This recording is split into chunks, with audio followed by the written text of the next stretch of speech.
Hello, we're the Rices. Our goal is that through family-focused intentionality, legacy-minded thinking, and being rooted in Christ, that we would lead our family to serve the Lord, and that we would encourage your family to do the same. So we hope you're encouraged today. Hey everyone! So a little backstory about our vlog today about bringing baby home to a trailer is that in 2020, our family decided to purchase 10 acres in southeast Idaho. And we thought we'd just sit on it for a while and then move over there when the time was right. But shortly after buying it, about a year after, we decided it was time. So we sold our family home that we had lived in for 10 years and brought all of our 5 oldest babies home in, and we moved into a trailer. This is a 33-foot long trailer, and it has served us really well. We have an awesome story about how we came to possess such a trailer, and that happened before even purchasing the 10 acres. And but we sold our home in the fall of 2021, and we moved into our trailer with the hope of building on our 10 acres. Well, we've hit a lot of speed bumps along the way, mostly with acquiring the loan for the building on the property. Sadly, and I guess for the better, it wasn't our fault that we couldn't obtain the loan. We were recommended to go with this loan company. We didn't know anyone over there in Idaho, so we were going to offer recommendations, and the loan officer totally dropped the ball. He thought that we were going to have city water. We clearly, in the bid and everything, were projected to have well water, and so they ended up not loaning us the money, which took about 6 months of work. And normally that wouldn't be so bad, but it was 6 months of living in a trailer. And we have 5, now 6 kids. So there's 8 of us in this 33-foot long trailer. But thankfully in 2022, we were able to obtain a loan and start building in the late spring, early summer of 2022. Well, here we are. It is hopefully now going to be completed in 2023, March. So we will have been in the trailer for a year and a half, tiny living with a very large family, a year and a half. When we moved into the trailer originally, we did not know that we would be blessed with another little sweetheart. We were trying, but we had been on a 2.5 year fertility battle to have this little princess. And so today on our YouTube vlog, we want to show you guys what it looks like bringing baby home to the trailer. And this is Gwendolyn. Hi!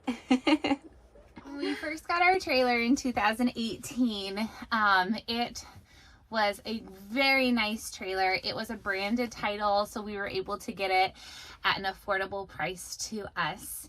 And we decided we wanted to do a little bit of remodeling, cosmetically only, so that it could be something special to us and our camping adventures. We love to go camping, and as a family, we made a goal to go camping every month, which we did. But first, one of the things that we remodeled is this back room, which I'll flip the camera around and show you. And this is what we call the boy area. There is a single bunk up top for our oldest boy, and then a full size underneath for our 2 middle boys. And we painted all the walls. We put this little mountain mural on the wall. We had at one point a bunch of black triangle stickers, which have now fallen off. Being in this trailer for a year and a half of living, we have put so much wear and tear here in our space that we talk about when we finally get to Idaho. We're gonna need to redo it all again. But let me flip the camera around and show you kind of what the boys area looks like. Okay, so this is the boys area, our oldest up top, and then our two youngers below. We have our youngest boy's clothes here and a few drawers. You can see where our dog ripped a hole in the curtains there. We're just hanging on tight until we can get into our new home. We redid all the molding in around the doors, which you'll see throughout the trailer. This is technically the back door of our trailer, but because we're parked at our friend's house, we need to enter the back door since the front door is literally, there's a tree in front of it. But this is our trailer. So one of the amazing ways and reasons why we were able to move into our trailer and do some awesome family adventures this summer, like seeing many national parks like the Grand Canyon and Bryce Canyon, and so many more things too, like Hoover Dam, we owe that all to Darren right here, who's embarrassingly behind me. He was able to get an online nursing job, so he works from the trailer, and this is his setup over here. I'll again switch the screen around so you can kind of see him in his work office space. But we converted our dining table area into an office for him. He works remotely, creates his own hours, and is miraculously able to do it in our tiny living situation. So here's his workspace. You can kind of see that's where the back door in the boys' room is. We're all very tight-knit together. We are living in this, so you can kind of see we have a bunch of stuff on the side. But that's okay. We'll hopefully get it organized one day, right, babe? Someday. This is our kitchen area. We are blessed to have our trailer stay at our friend's house. And they own like a little studio cottage, about 300 square feet in the back of their house, which they let us use. And it has a tiny little kitchen and a bathroom and a shower, and then like a living area, which is so generous of them. And we just, we love it. It has been a game changer for this year and a half. And so we do most of our living as far as cooking and eating and doing homeschooling over in that cottage. And so we've been able to transform this kitchen area to fit our needs for bringing baby home to a trailer. And I'll show you kind of the different things that we have purchased and are using for baby girl in our kitchen area here. This is our girls' sleeping area. We used to have a couch right here in the original trailer, but we have taken that out and put in a trundle bed. So our oldest daughter sleeps on top and our youngest daughter underneath, which I'll show you in a second, but it allows us to push it in and have more floor space. Our kids love to read, so there's books in boxes all over, and this setting, you are able to sit on it like a couch, but it does not have a backrest, and so it's not as comfortable as maybe like a futon or something would be. And we originally had a futon couch, but it was a very small one and they didn't quite fit on it very nicely, and this gives them separate spaces. You can see over here too, there used to be a TV here, but we have put clothes. So our oldest daughter's clothes are here, our younger daughter's clothes are down here. Our games and our books are up here. We broke off one of the doors. This is life. This is real life. So this is the living room that is now the girl room space. So you can see here the trundle bed, and when it gets pushed in, you have more space. Here's baby girl hanging out with me as I do this video. Another look at the space for clothing. Now we'll kind of transition over here to the front door, which is actually our back door at the time. Here's our front door. You can't see it, but there's a tree right there. So we are not able to use our front door as we are living here at our friend's house, but that's okay. Thankfully, our trailer has 2 doors, so we use the back door when exiting and entering our trailer. One of our remodeling things is that we put a bunch of hooks here and here to hang up all of our jackets.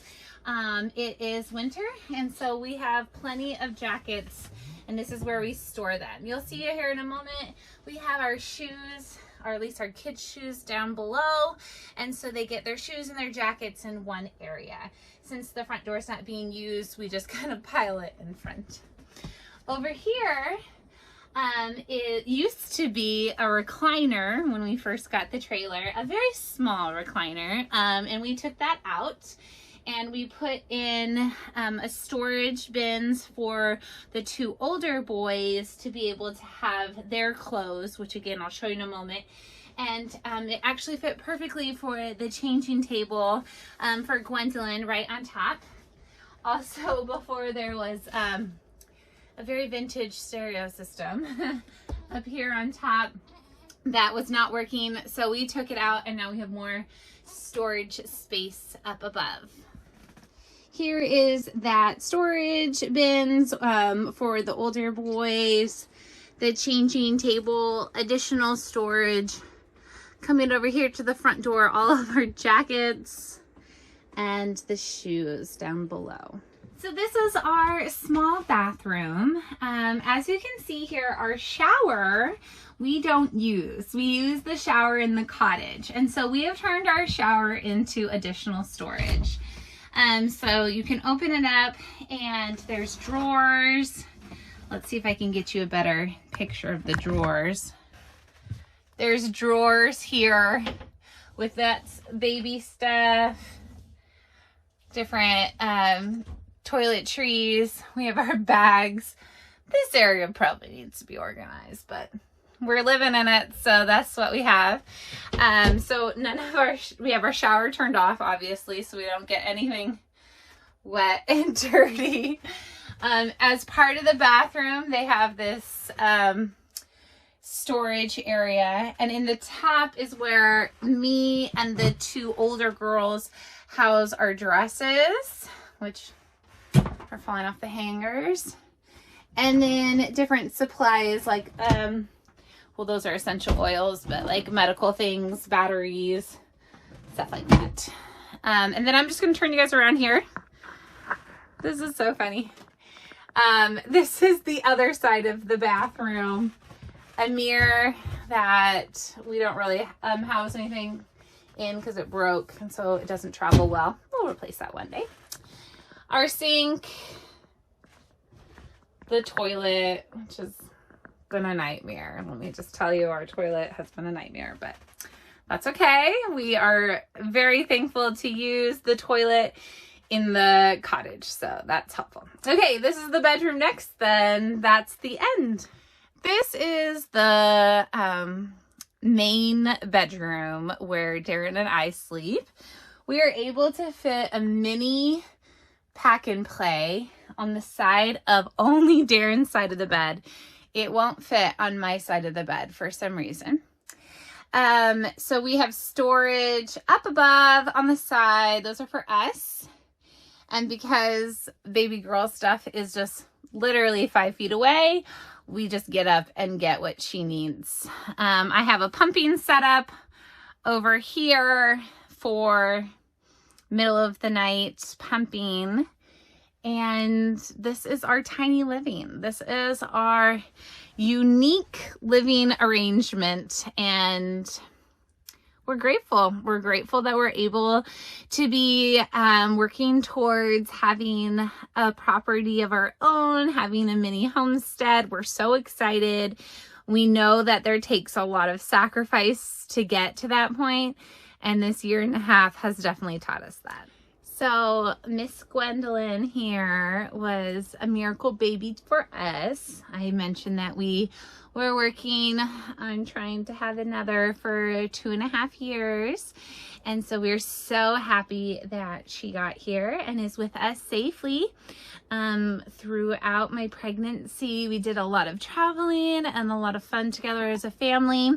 And then when we got back from our adventures, we were surprised with 2 severe bleeding episodes, which caused me to end up in the hospital for several days. The first one for evaluation, and then the second one, I should say in the first one they found out that I had placenta previa, and in the second one they found out I had vasa previa and needed to have baby girl that day. Like, it was dangerous for me to continue the pregnancy. So we had baby girl, and she ended up in the NICU for almost 2 weeks. And so at the time of this recording, we have only been home for like 6 days. So as you can tell, our trailer was not quite finished and ready. Cleanliness and things organized and put away. And to tell you the absolute truth, we did not have things purchased and ready for her for when she got home, because we thought we had another 1.5 months. But she came early, and we were really blessed by the people around us, our friends and our family and our church members, who helped purchase things for us to be able to have her here and be successful in this space, and with a newborn at all. So we're very grateful for them, and we're very grateful she's here and safe, and that I'm doing well. It could have been a really, really bad situation, and we'll have to do a vlog sometime explaining that all. But just for a teaser, we had planned to have a home birth, and our first 2 ultrasounds, they either missed it or it didn't show that I had placenta previa. And a lot of people die from that situation, having a home birth, especially because of the vasa previa, which, again, teaser, we'll tell you more about. But we're very blessed. And she's opening her eyes for you guys to say hello. And now she looks like she's going to fall asleep. All right. Well, thank you guys for taking this tour. If you have any questions about how to bring a baby home to a trailer, which I know is very unique, please let us know in the comments below. If you have any suggestions, maybe you have brought a baby home to a trailer, please leave those suggestions in the comments below as well. Or if you think we're absolutely crazy, I mean, you're going to write it anyway, so go ahead and leave it in the comments below. All right, we'll see you guys soon for our next vlog.